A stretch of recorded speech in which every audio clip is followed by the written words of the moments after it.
akkam jirtu ijoollee nagaa keessanii torban dabarsitanuu torban jabaattanii barnoota keessan kan seemistera lammaffaaf qayyabachaa of qopheessaa gorsa maatii fi kan barsiisota keessaniis dhaggeeffachaa hojiirra oolchaa karaa chaanaalii OBN gaammeetiin immoo qophiilee isin bohaarsanii fi isin barsiisan kan isiniif tamsa'aa turan daawwattanii waan hedduu sirraa barachaa turtanidha miti hayyee ijoollee kun qophii Oromiyaati.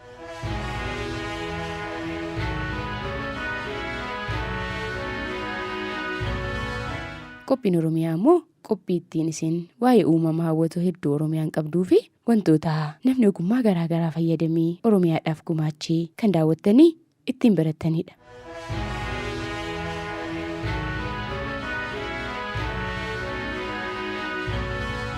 Hayyee isin hanga ammaatti qophii Oromiyaa daawwattaniin waan hedduu qalbeeffachaa dacheen Oromiyaa dachee miidhagduu magariituu seenaawwan hedduu fi qabeenyawwan uumamaa fi namtolchee hedduu qabdu ta'uu ishee akka hubattan ni abdanna. Egaa karaa chaanaalii OBN gaammeetiinis qophiilee hedduu torban darbee daawwattan keessaa qophiin Oromiyaa isa tokko. Mee warreen qophii Oromiyaa torbee darbeetiin waan daawwattan yaadattan ni jirtu wal yaadachiisaame.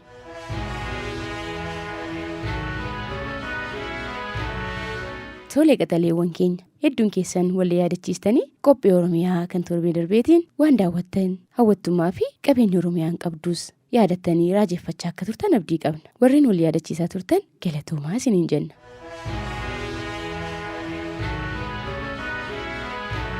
Qophii Oromiyaa torbee darbeetiin waa'ee Haroo Bishooftuu qabeenyawwan naannoo Haroo Bishooftuu fi Haroo Bishooftuu keessatti argamanii isin daawwachiisnee turre miti. Tole ijoollee isinis Haroon Bishooftuu haroowwanii fi horaawwan magaalaa Bishooftuu fi naannoo ishee marsanii argaman keessaa tokko ta'uu Haroon Bishooftuu haroo hunda caalaa haroo gadi fagoo fi lafa bal'aa uwwisee argamu ta'uu Haroon Bishooftuu haroo qabeenyawwan akka biqiloota adda addaa shimbirroota allaattiiwwanii fi haroo hoteelonni hedduun cinaa isaatti ijaaramanii bakka boqonnaa turistoota garaagaraa fi bakka itti daa'imman akka keessanillee bashannanan yeroo boqonnaa isaaniis itti bohaaraniin haroo marfamee jiru ta'uu qophii Oromiyaa keenya kan torbee darbeerraa akka hubattan ni abdan.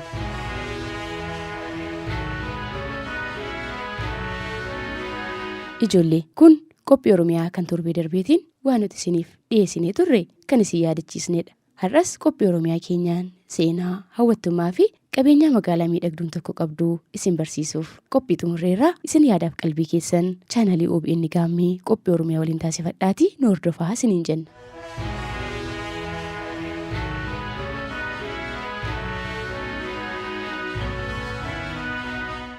Ijoollee kutaalee magaalaa Finfinnee hedduu isaanii keessaa kutaa magaalaa Nifaas Silk Laaftoo ishee tokkoo fi kutaa magaalaa hawwattuu fi magariituudha.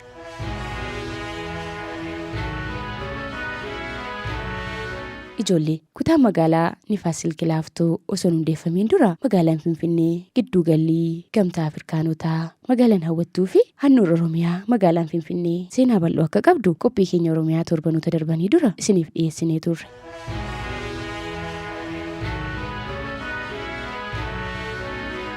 Ijoollee magaalaan Finfinnee maqaa Finfinnee jedhu hora uumamaan bakka amma Dololoo Biddeenaa jedhamuun beekamutti haroo argamurraa haroon kunis lafa keessaa ol finiinaa kan jedhurraa hora Finfinnee jedhamee maqaadhuma uumama isaa wal fakkaatuun lafa keessaa ol finiinaa kan jedhurraa maqaan hora Finfinnee jecha finiina jedhurraa akka moggaafamee fi magaalaan Finfinnee yeroo magaalaa taate akka hundeeffamtuuf murtaa'ettis maqaadhuma horaa ishee keessatti argamurraa akka maqaa moggaafatte isin yaadachiisuu barbaanna. Maarree kana kan jennuu fi kutaan magaalaa Nifaas Silk Laaftoo qabeenyuma magaalaa Finfinnee keessaa ishee tokko waan taateef kana isin yaadachiisuu barbaanna.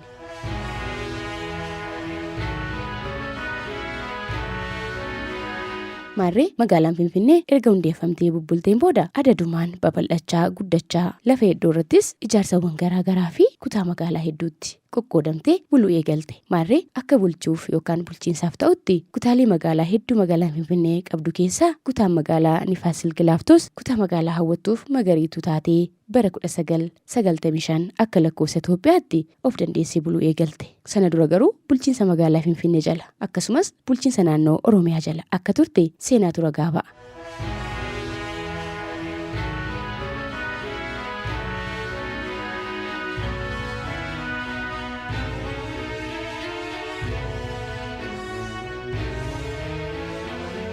Ijoollee kutaan magaalaa Nifaas Silk Laaftoo maqaa Nifaas Silk Laaftoo jedhu akkamiin yookaan ammoo maalirraa akka moggaafattee baruu barbaaddu miti? Nutis kutaa magaalaa kanaaf maqaan Nifaas Silk Laaftoo kanaaf maalirraa moggaafamee jennee maanguddoo argaa dhageettii iyyaafannee turre. Deebii kana nuuf kennan caqasaa. Bosona laaftotu yookaan gololeetu baay'atee waan jiraaf uumamaanii kan laaftoo jedhame.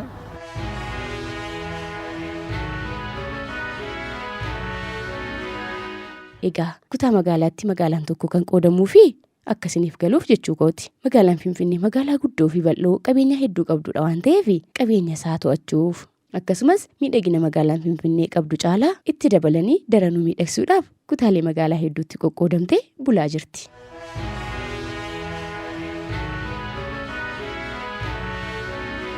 Ijoollee akkuma moggaasa maqaa magaalaa Finfinnee fa'aa kutaan magaalaa Nifaas Silk Laaftoos qabeenyuma isheen qabduun muka laaftoo yookaan gololee jedhamu kan durirraa kaasee osoo bakki ammaa kutaa magaalaa Nifaas Silk Laaftoo ta'e kun osoo magaalaa ta'ee hin hundeeffamin durayyuu muka laaftoo yookaan gololee jedhamutu bosona hedduu wajjin mukeen garaagaraa hedduu wajjin irratti argama ture jedhama. Egaa kutaa magaalaa Nifaas Silk Laaftoos qabeenyuma laaftoo yookaan gololee hedduminaan naannoo ishee irratti biqilanii argamanirraa akkasumas teeleekoominikeeshiniinis yeroo jalqabaaf osoo akka ammaa babal'ateen jechuu keenya durirraa kaasee anteenaan isaa dhaabbatee waan tureef maqaadhumaa qabeenya ishee keessatti argamuun kutaa magaalaa Nifaas Silk Laaftoo jedhamtee durirraa kaastee kan itti waamamaa turte yeroo kutaa magaalaa taatee bara 1995tti of dandeessee hundeeffamtes maqaadhumaa qabeenya ishee keessatti argamuun maqaa moggaafattee akka turte kunoo manguddoon argaa dhageetti ragaadha. Nifaas Silk kan jedhamu kunis walitti qabameeti. Nifaas Silk immoo kan jedhamu bakkee amma Bunnaa Boordii jedhamu jiru kana anteenaa reediyoo teelee kanatu jira. Anteenaa waxxaramee dur sababa saniin Nifaas Silk jedhanii akkanatti tashkarakkaru immoo ventileeta kan godhuun jira. Isaan wal qabateeti Nifaas Silk Laaftoo kan jedhamu.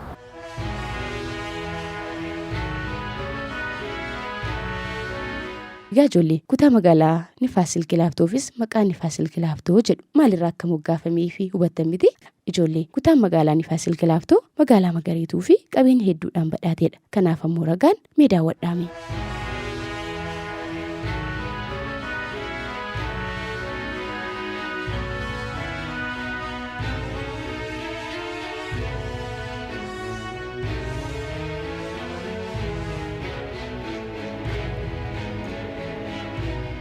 Ijoollee paarkii isin amma daawwachaa jirtan bakka namoonni adda addaa fi ijoollee qaqqaxaleen akka keessanii yeroo boqonnaa isaanii itti bashannanan haara galfatanii fi bakka tapha isaaniiti. Daandiin magariisni isin daawwachaa jirtan kunis qabeenyumaa kutaa magaalaa Nifaas Silk Laaftoo keessatti argamu kan maqaa goota Oromoo fi aartist Hacaaluu Hundeessaatiin moggaafame yaadannoo isaatiifis kunuunfamaa akka inni bara baraan yaadatamuuf taasifamedha. Hedduu namatti tola miti?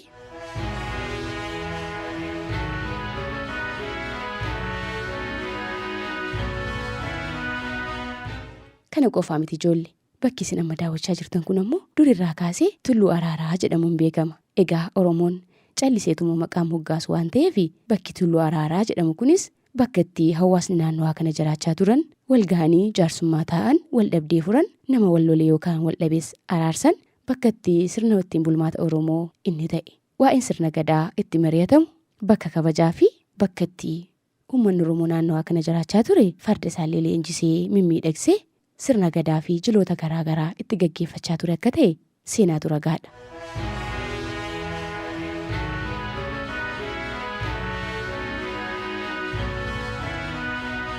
Hayyee kana qofaa miti galmi isin amma argaa jirtan kun ammoo ijoollee bakka itti kantiibaa magaalaa Finfinnee isa jalqabaa ta'ee bara 1882 hanga bara 1902tti bakka inni jiraachaa ture mana inni keessa jiraachaa turedha. Egaa magaalaa Finfinneef kantiibaa jalqabaa jedhames nama beekamudha. Mana inni keessa jiraachaa ture kunoo hanga ammaatti iyyuu haaromfamee akka yaadannoof ta'utti kutaa magaalaa Nifaas Silk Laaftoo keessatti argama.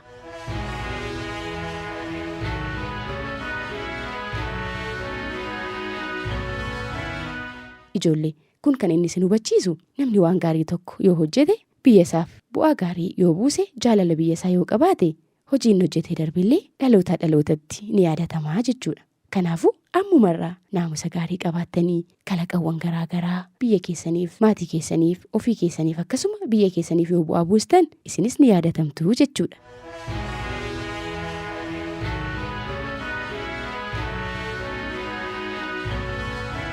bakki dur Tulluu Araaraa jedhamuun Oromoonni waaman bakki itti argamaa mana kantiibaa magaalaa Finfinnee isa jalqabaa kun yeroo ammaa kana immoo haaromfamee itti dabaluudhaanis bakka bashannanaa fi bakka oolmaa dargaggootaa manguddoota adda addaa bakka bashannanaa daa'imman akka keessanii yeroo boqonnaa isaanii itti bashannananis ta'ee tajaajilaa jira.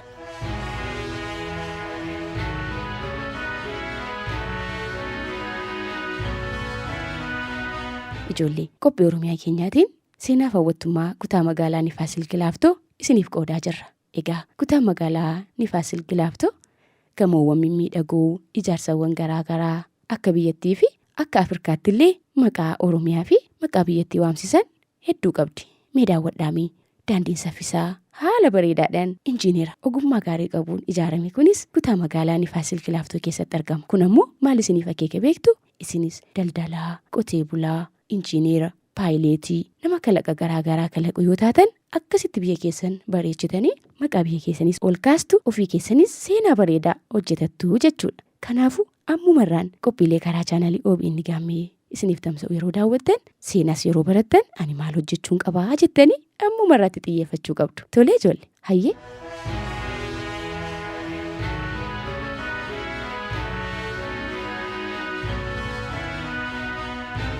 Kutaan magaalaa Nifaasil Gilaaftoo giddu gala daldalaa akkasumas bakkatti qonni magaalaa argamu bakkatti kuduraalee fi muduraalee hedduun itti oomishamanillee ni qabdi. Kana qofaa miti. Kutaan magaalaa Nifaasil Gilaaftoo kutaa magaalaa lafa bal'aa fi miidhagaa ta'e qabdu akkasumas giddu gala gabaa daldalaa hedduu qabduu fi magaalaa manneen barnootaa kolleejjiiwwan garaagaraallee qabdudha.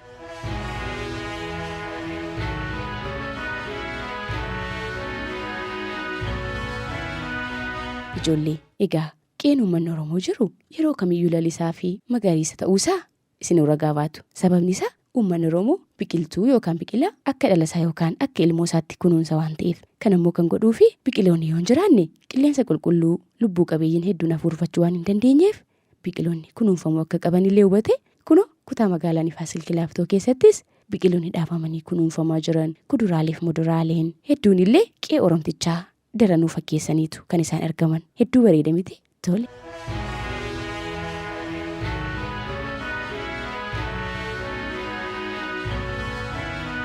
Egaa ijoollee qophii Oromiyaa keenyaa har'aatiin kutaa magaalaa Nifaasil Gilaaftoo keessa ijaarsonni garaagaraa bakki magariisaa bakki seenaa qabeessi akka jiru kutaa magaalaa Nifaasil Gilaaftoof maqaan Nifaasil Gilaaftoo jedhu muka laaftoo yookaan gololee jedhamu hedduminaan kutaa magaalaa kana keessatti osoo inni magaalaa ta'een hundeeffameen duraa fi yeroo ammaallee biqilee argamu hedduu waan jiruuf kana qofaa miti. Teeleekoominikeeshinii fi anteenaan teeleekoominikeeshinii illee durirraa kaasee tajaajila kennu bakka kanatti argama waan tureef maqaan kutaa magaalaa kanaa Nifaasil Gilaaftoo akka jedhame. Kutaa magaalaa Nifaasil Gilaaftoo kutaalee magaalaa Finfinnee keessaa tokko ta'uu kutaa magaalaa Nifaasil Gilaaftoo giddu gala daldalaa investimentii fi qonna magaalaatiin illee beekamtu ta'uu kutaa magaalaa Nifaasil Gilaaftoo kan kutaa magaalaa ta'ee of danda'ee buluu jalqabe bara 1995 irraa kaasee ta'uu fi kutaa magaalaa kun baay'ee hawwattuu fi magariituu ta'uu ishee qophii Oromiyaa keenyaa irraa akka hubattan abdii qabna.